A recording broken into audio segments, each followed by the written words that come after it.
بسم اللہ الرحمن الرحیم۔ سامعین مکرم، آج ہم جس موضوع پر بات کر رہے ہیں، آج کا جو ہمارا ٹاپک ہے، آج کا جو ہمارا عنوان ہے، وہ ایک بہت بڑے اہم مسئلے پر ہے۔ وہ مسئلہ یہ ہے کہ بہت سے لوگ ہمارے فرض نماز جب امام کے پیچھے پڑھتے ہیں، جماعت کے ساتھ پڑھتے ہیں، اس نماز میں کچھ غلطیاں کر جاتے ہیں جس کی وجہ سے ان کی نماز نہیں ہوتی۔ ہم نے جب نماز پڑھنی ہے، پیچھے اس امام کے ہم نے کہہ دیا ہے، جماعت کے ساتھ ہم نے نماز پڑھنی ہے، اس کے باوجود بھی غلطی کر جاتے ہیں، تو آج اس بارے ہم آپ کو آگاہ کرنے جا رہے ہیں، ہم آپ کو بتانے جا رہے ہیں انشاءاللہ العزیز۔ اگر آپ سنیں گے تو اس کا آپ کو بہت بڑا فائدہ ہوگا، اور آئندہ کے لیے آپ کی جو نماز ہے وہ بہت درست ہو جائے گی۔ تو دیکھیں، سب سے پہلی بات تو یہ ہے کہ جب ہم امام کے پیچھے آتے ہیں، امام کے ساتھ نماز پڑھتے ہیں، امام قرات کرتا ہے، ہم مقتدی بن کے پیچھے نماز پڑھتے ہیں، تو اس میں ہم تو ایک پہلی غلطی تو یہ کرتے ہیں کہ مثال کے طور پر امام نے پہلی رکعت کو مکمل کیا ہے، مکمل کرتے ہوئے رکوع میں گیا ہے، یعنی سورۃ فاتحہ پڑھی ہے اور ثنا پڑھی، سورۃ فاتحہ پڑھی، آگے قرآن پاک ایک رکوع پڑھا، یہ چند آیات پڑھی اور پھر رکوع میں چلا گیا۔ اب ہم پیچھے سے وضو کیا، جلدی سے وضو کرتے ہوئے ہم بھاگتے ہوئے آ کر رکعت میں شامل ہونے کی ہم نے کوشش کی، اور ہم امام رکوع سے کھڑا ہو گیا اور ہم فوری کھڑے ہو گئے، ہاتھ باندھ کے ہم نے ساتھ ہی امام کی نماز میں شامل ہو گئے، تو اب ہماری جو رکعت تھی ایک وہ قضا ہو گئی، ہماری ایک رکعت رہ گئی تھی، لیکن اس کے باوجود ہم کہتے ہیں تو ہم تو شامل ہو گئے ہیں، لیکن ہم اس رکعت کو بعد میں ادا نہیں کرتے۔ جب امام سلام پھیر لیتا ہے ہم بھی سلام پھیر دیتے ہیں، تو اس زمرے میں ہماری نماز نہیں ہوگی، کیونکہ ہماری ایک رکعت رہتی تھی، ہم نے وہ نہیں پڑھی۔ ہاں، اگر امام کے ساتھ رکوع میں شامل ہو گئے، امام رکوع میں ہے،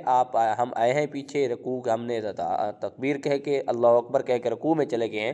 اگر ہم نے رکوع والی ایک تسبیح پڑھ لی ہے، یعنی سبحان ربی العظیم ایک بار بھی پڑھ لیا ہے، پھر تو ہماری رکعت ہو گئی۔ اگر ہم نے تسبیح رکوع والی نہیں پڑھی تو یقیناً ہماری نماز نہیں ہوگی، ہماری رکعت ایک فوت ہو گئی، یعنی قضا ہو گئی، ہمیں وہ پڑھنی پڑے گی۔ اگر نہیں پڑھیں گے تو ہماری نماز نہیں ہوگی۔ اور اسی طرح جب ہم امام کے پیچھے آ کے مقتدی کھڑا ہوتا ہے تو جیسے امام قرات کرتا ہے وہ ساتھ ساتھ قرات کرتا رہتا ہے۔ اب امام نے سورۃ فاتحہ پڑھی، وہ پیچھے مقتدی بھی سورۃ فاتحہ پڑھتا رہتا ہے اپنے دل کے اندر، اور امام آگے رکوع کا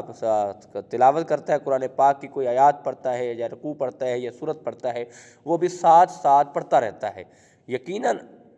جو امام کے پیچھے ہم نے آ کے پیچھے اس امام کے کہا ہے، امام کی قرات ہی ہماری قرات ہے، ہم نے امام کی قرات کو سننا ہے غور سے، توجہ سے۔ ہم اگر پیچھے سے اپنی نماز شروع کر دیں گے، یعنی اپنی قرات شروع کر دیں گے، ساتھ پڑھنا شروع کر دیں گے، تو پھر تو ہماری نماز نہیں ہوئی، یعنی پھر تو یہ ہمارے امام کے ساتھ ہی خلل آ گیا، امام اپنی پڑھ رہا ہے، ہم ساتھ ساتھ اپنی پڑھ رہے ہیں، پھر ہماری جمع نماز نہیں ہوگی۔ اگر ہم امام کے پیچھے آئے ہیں تو امام کے پیچھے خاموشی سے ہمیں سننا ہوگا،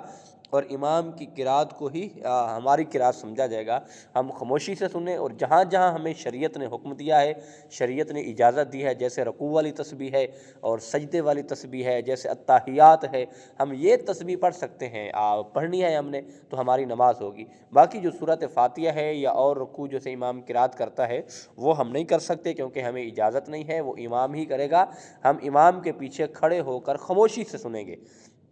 یقیناً ہم نے پڑھنی نماز ہے امام کے پیچھے، تو ہم نے نیت جب کی پیچھے اس امام کا اللہ اکبر، تو ہمیں امام کی اتباع کرنی ہے، امام کے پیچھے کھڑے ہو کر نماز پڑھنی ہے۔ لیکن اس کے باوجود بھی ہم بہت سی غلطیاں کر جاتے ہیں،